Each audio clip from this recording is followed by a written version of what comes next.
Hey, I'm Varnam Ponville of Gammacide, and you're watching Agoraphobic News.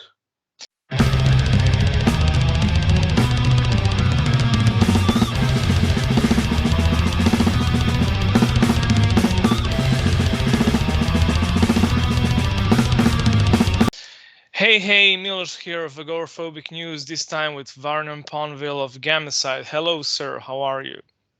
I'm fine. How you doing? Doing great so far. So, I don't know where to start from, but let's start with like the common question. Do you have something new on the way with Gammacide? Are you working on a new album maybe or not? No, nothing with Gammacide. Nothing new with Gammacide. No. Unfortunately. So, Uh, and And what is like the status of the band? Like, are you guys split for good or not?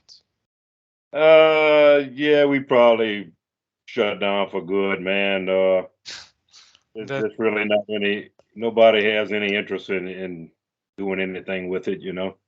yeah, I mean that's unfortunate, but yeah, you gotta do what you gotta do. Okay, so we have one question from my patron, loyal supporter, Amber Dawn. So she asks, could you elaborate more on the reptilian beings you talked about in the song Fossilized? Yeah, they were dinosaurs. That was the reptilian beings. Yeah, yeah. It basically about dinosaurs, the song, and that one day I'm sure the next uh, dominant life form on our planet will one day dig us up. We'll be fossilized. Yeah, Uh, yeah. I love that song. Yeah, pretty much. Okay, and so can you tell me like who came up with the band's name and what is the meaning behind it? Like, is there a concept behind it or not? the band name was kind of I want to say it was probably Rick that came up with it. Rick and I was just kind of throwing around different names. And I don't know, maybe if somebody he worked with had kind of came up with something similar to that, and he just kind of came up with the Gamma Side deal, and that was it. And it Yeah, was going to be, it was going to be I guess we could write songs more themed about chemical shit. yeah. Sounds like thrash metal, you know? Yeah, exactly. It was kind of futuristic sounding and all that good stuff, in there. Yeah. Okay, so you did a demo, like the first demo at Pantego Sound Studios, run by Jerry Abbott, the father of Dime and Vince Abbott of Pantera. So, how crazy was that? Like, do you have? Uh, it was cool back in the day, back at that time, Pantera wasn't nothing more than a cover band, a local cover band, and we were friends with the guys, and some other bands had did some local demos there, so we knew that the studio was a fairly decent studio, and we would get a good sound.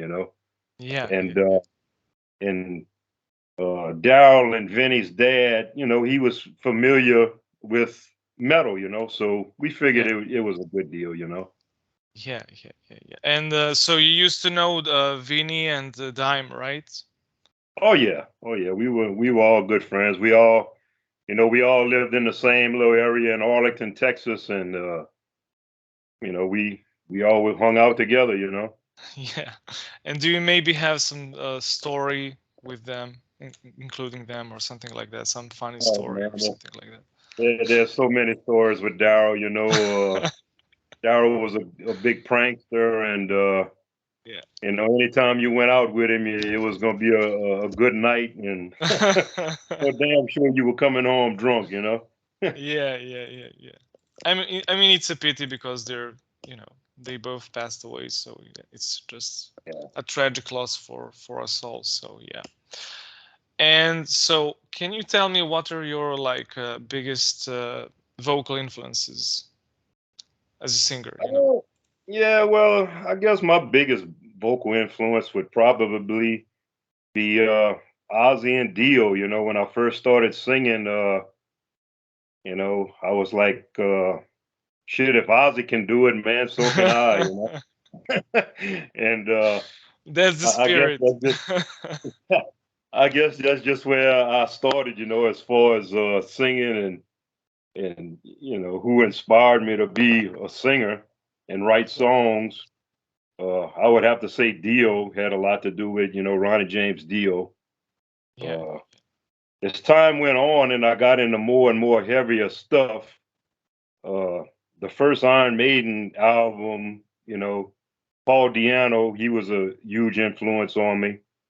And then as time went on, we got into thrash. Uh, Paul Baloff was probably my biggest influence as far as a thrash metal Yeah. singer. I mean, the sick guy, really. So, what is your Paul Baloff story? Paul Baloff story. Oh man, we went out to California on a tour, and shit, I don't know if I can really go into that one.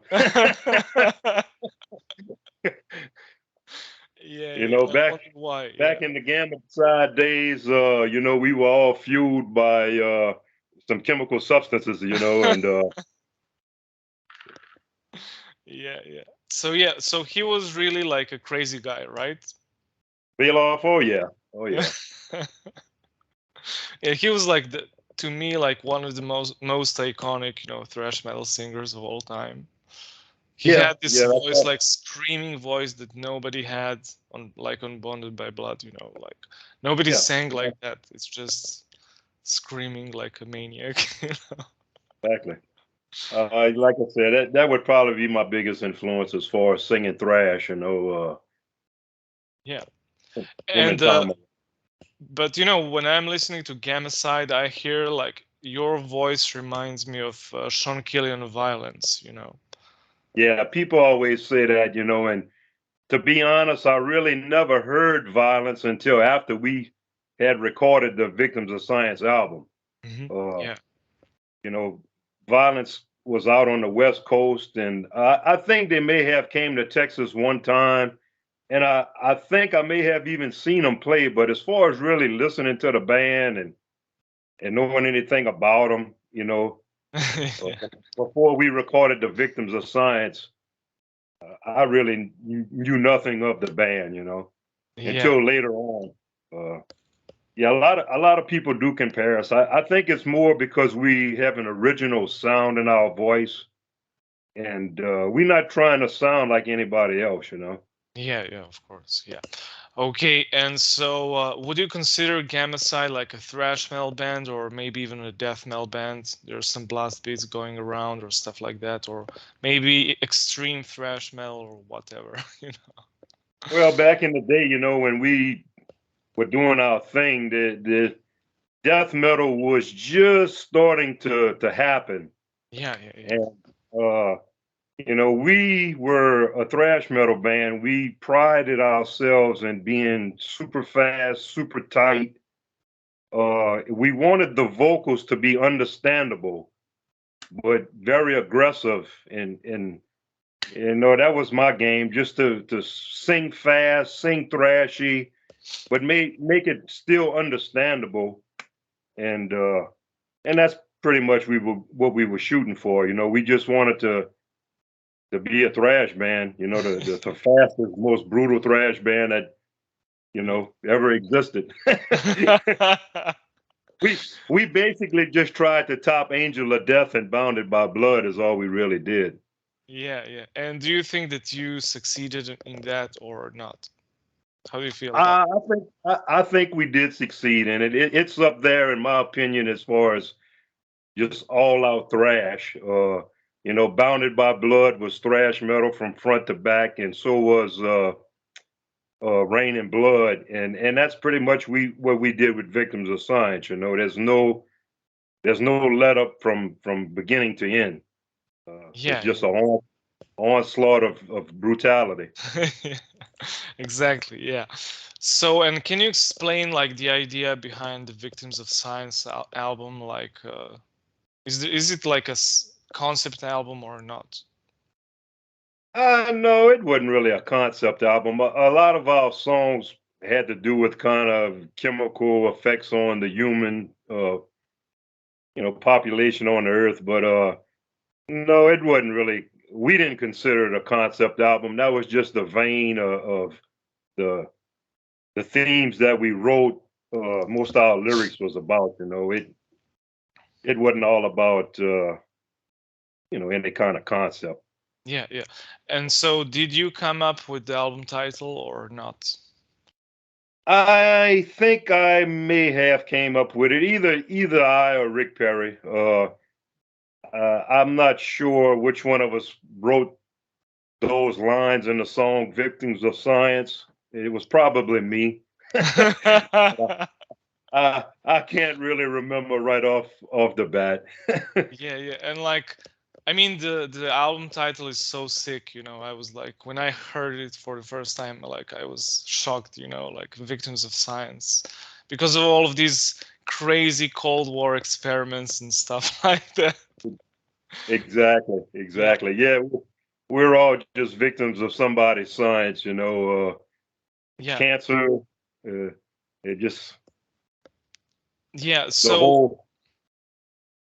yeah, yeah, yeah. And so, does it have something to do with Cold War? You know, a lot of lyrics are about nuclear war, biological weapons, chemical weapons, stuff like that. So, does it have something to do with this Cold War madness that was raging at the time? Yeah, yeah. When I was in grade school, man, we had we used to do the nuclear attack drills at school. You had to put Really? your head under yeah, you had to put your head under your desk and all that good shit like that was gonna save your ass. But Yeah. uh, So, I guess just growing up with all that in America, at the time, it just gave me stuff to write about. yeah, yeah. So that's like a duck and cover kind of thing, right? Yeah, yeah. The alarm would go off and everybody would have to get under their desk with their head between their legs, and that was the drill. Yeah, but it's so insane. Like, if you duck and cover, you will survive a nuclear blast, right? Well, I guess they just didn't want us to see the end. Yeah. Yeah, yeah, but like that's even from the 50s, you know, like that movie Yeah, Duck and yeah, Cover is literally from the 50s, and they were yeah. We playing was it to kids in schools, which was insane, like first yeah. graders or whatever. Well, we were still doing it in the '70s, here in Oh America. my God, really? I didn't know Oh that. yeah. I knew about the movie and that it was from the 50s, but I didn't know that they were using it even in the 70s. You know, it's just Oh insane. yeah. Oh, yeah. So that's where most of Gammacide lyrics come from, basically. Yeah, yeah. I mean, I've always been a war historian kind of guy. I'm all into the ancient battles and stuff. So it's always presented us with a lot of good lyrical material. Yeah, of course. And what about the artwork? Like, you know, two guys with gas masks in hazmat suits with some chemical waste, whatever barrel, you know, Oh, hooking. well, with that, you know, we at the time most thrash bands and most of the bands had some kind of crazy ass artwork. I don't know, it looked like some kind of school grade hand drawn type shit, and we weren't really much into that. We wanted something more realistic, Yeah, yeah, and we just kind of was sitting around the house one day, and we came up with the idea to actually take a picture of it, and then back in the '80s, through some kind of photo technology, they were able to color separate the picture because yeah. the actual picture is in a color picture, Yeah. and they were able to take some of I think the blue shade or the green shade out, and it made it look that reddish tint, and Yeah. and that came out to be the album cover. Yeah, it's amazing. I love it so much. I mean, the gas masks, they're just, you know, apocalypse. You know? Yeah, You well, just look at the exactly. That's what. gas mask and that's it. Like it's like all together like nuclear biological chemical stuff.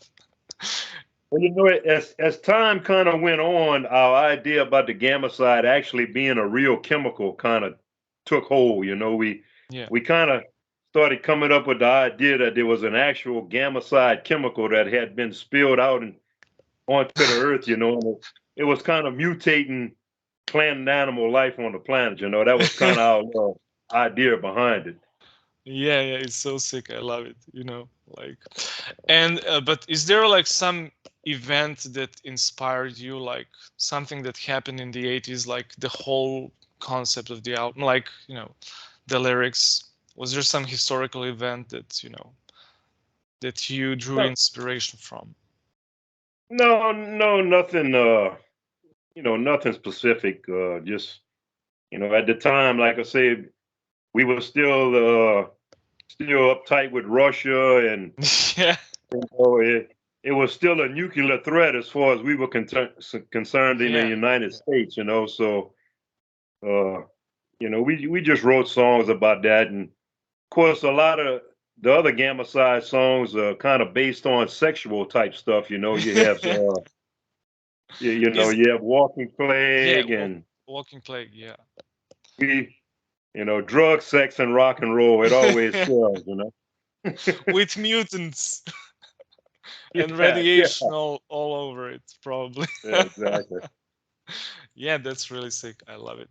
Like it's like a horror stories. So are you Yeah. maybe a horror fan or something like that? Yeah, to some extent. I'm not the kind of guy that'll just sit around and watch horror movies all day long, but I do get off on watching some of them. Yeah. And so this song "Endangered Species" is about, the dangers of technology, how like the robots are taking over, and then you have like this nuclear war and battles waged by satellites. So what were you aiming with this song? Like, was it inspired by Terminator maybe? Like because Yeah, yeah, yeah. Terminator, and I think the big inspiration for the theme of that song at the time was I think in our country the president had this Star Wars thing that they were trying to yeah, put yeah, up in. yeah, yeah. SDI, yeah. Yeah, SDI. and that kind of inspired us to write the lyrics to that song.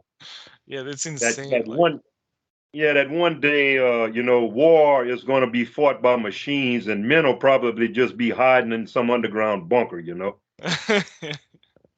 so like how when you look back on the 80s, like how crazy were the 80s in terms of this nuclear war, because it's like a common topic among your lyrics. So how crazy were the 80s in terms of nuclear war? Were you really afraid of it or not? Well, not say that we were afraid of it, but we always knew in the back of our mind that it could happen.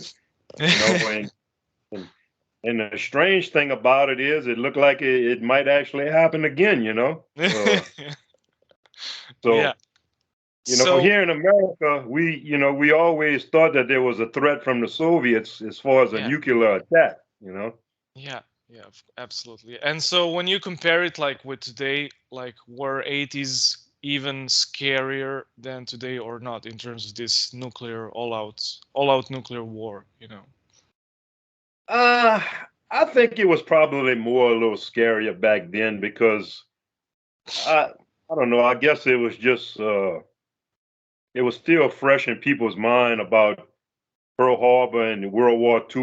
We Yeah, yeah, actually yeah, yeah, yeah, we yeah, actually nuked Japan, and yeah, uh, yeah, I don't know. I guess people just kind of took it a little more serious. You really didn't know what was going on in Russia. It yeah, wasn't yeah, like today where you have everybody's kind of connected. And yeah, yeah, back of at course, that yeah, time, everybody was kind of isolated, and you yeah. really didn't know what was going on in other countries. Yeah, yes, it was scarier because you had like two blocks and they were all shitting against it, their opponents. So you could not even know what's going on in the other country, and you couldn't know, like the truth about them. So yeah, Yeah. it was just crazy. Yeah.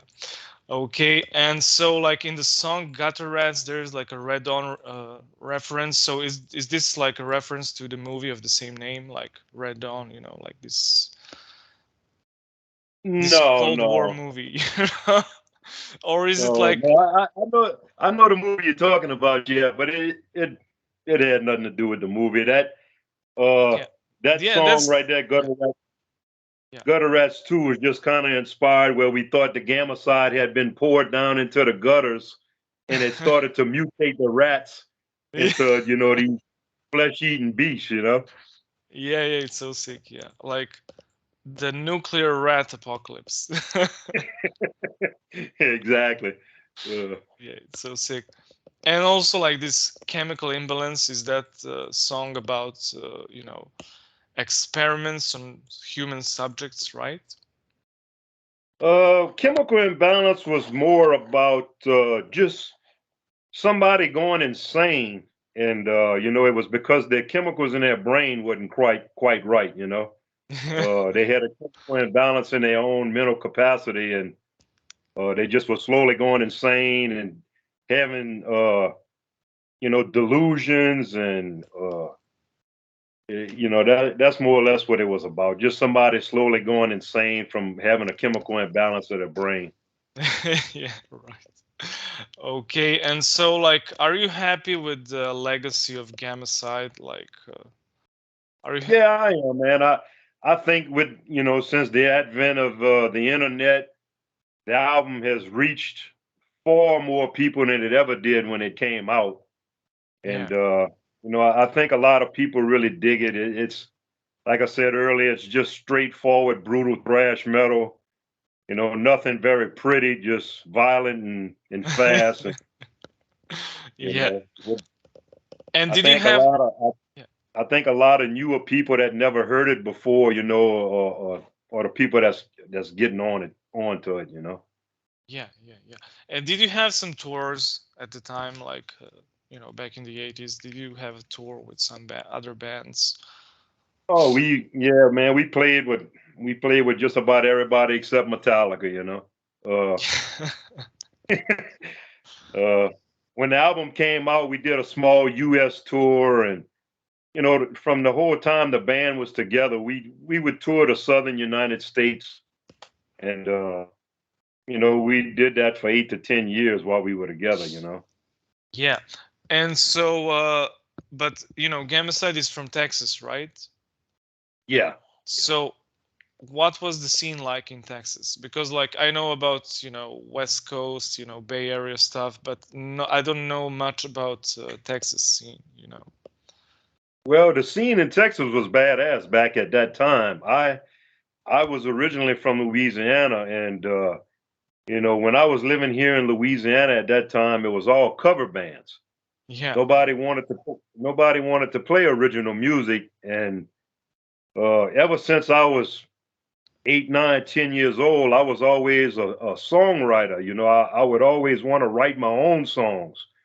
So when I started playing in bands in high school, everybody wanted to play these cover songs, and I was like, man, this ain't cutting it for me. I want to play original music.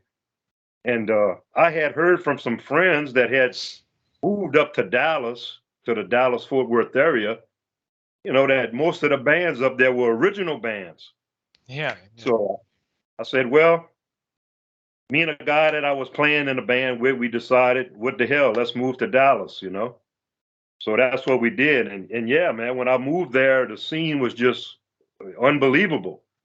I met Rick Perry probably in the first 2 or 3 months that I was there, and we put Gammacide together, and that's pretty much how it all started as far as that. But yeah, the Texas scene at that time was just unbelievable.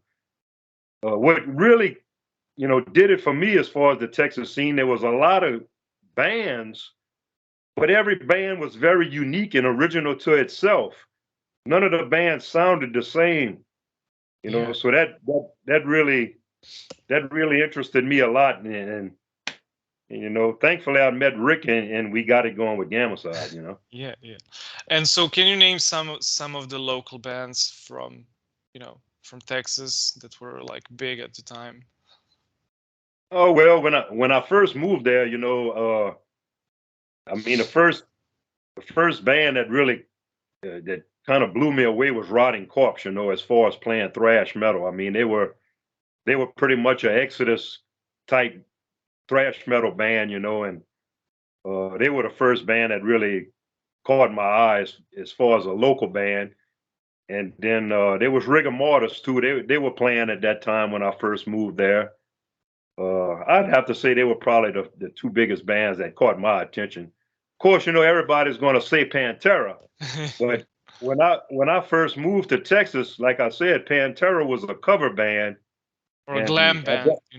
yeah, they were pretty much a cover glam band that you know Philip Salmo wasn't in the band at that time, Yeah. and I mean that was probably the three biggest bands that impressed me at the time. Yeah, yeah. And so like afterwards you released a 1991 demo, right? Yeah, the '91 demo. Yeah, that was after the Victims of Science record. Yeah. Yeah. And so why did you guys quit? What happened?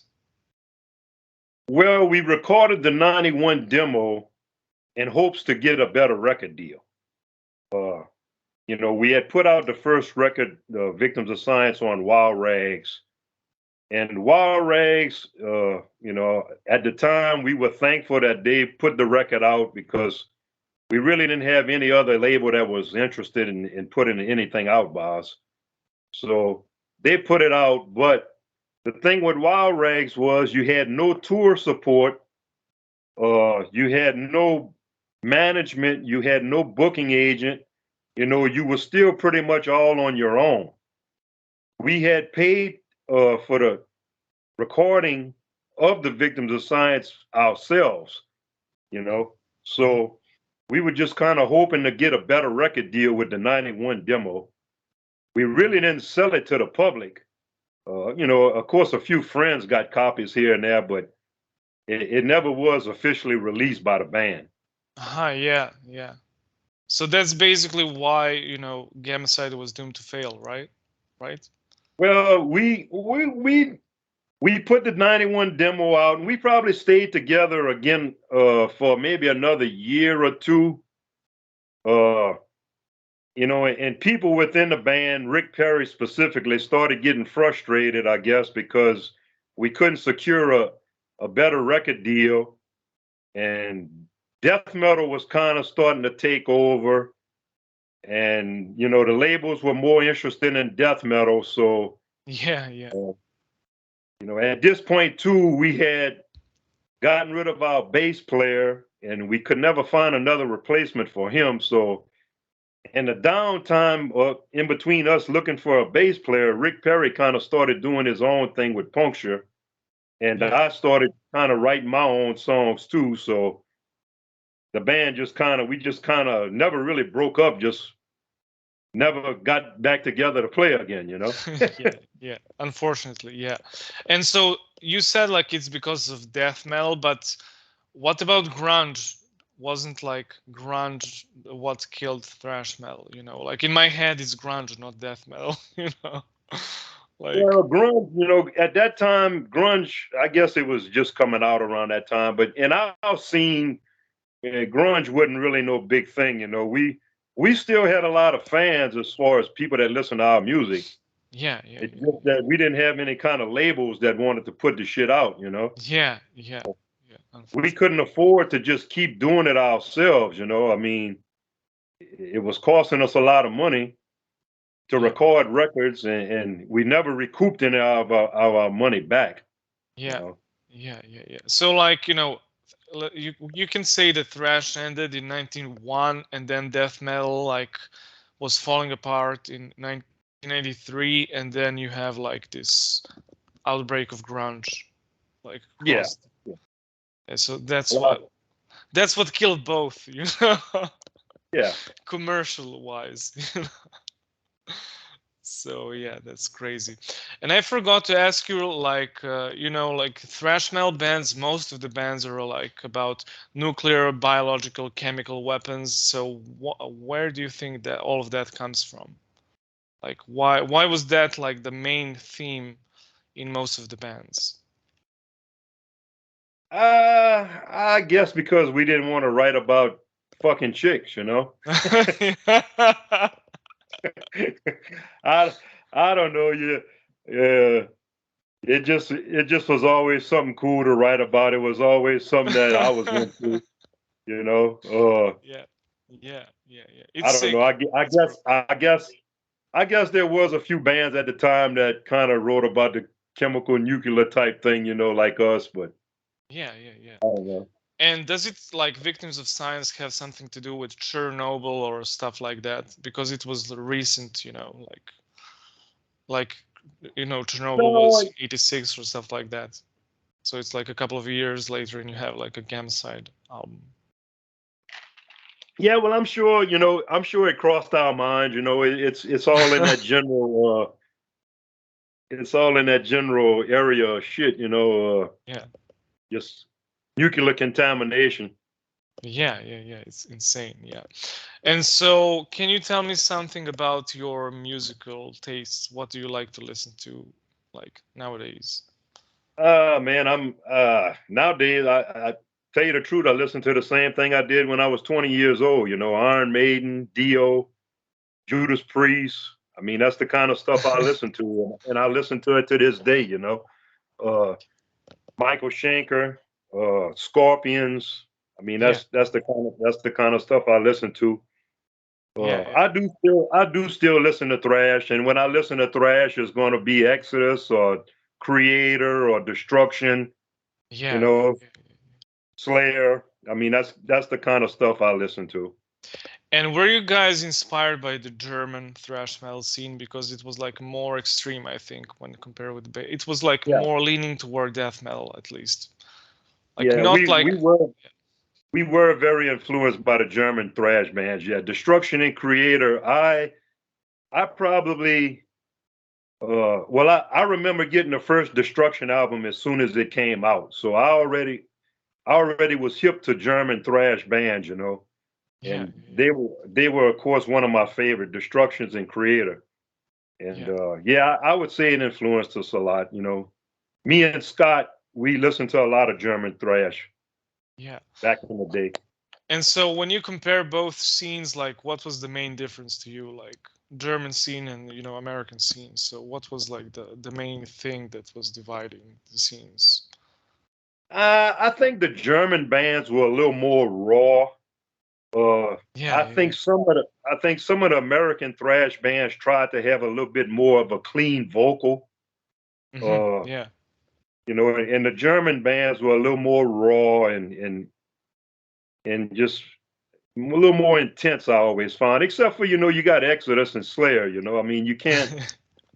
you can't down anything they did, but to this day, Creator's still putting out some of the best thrash albums ever recorded. You know, Yeah, of course.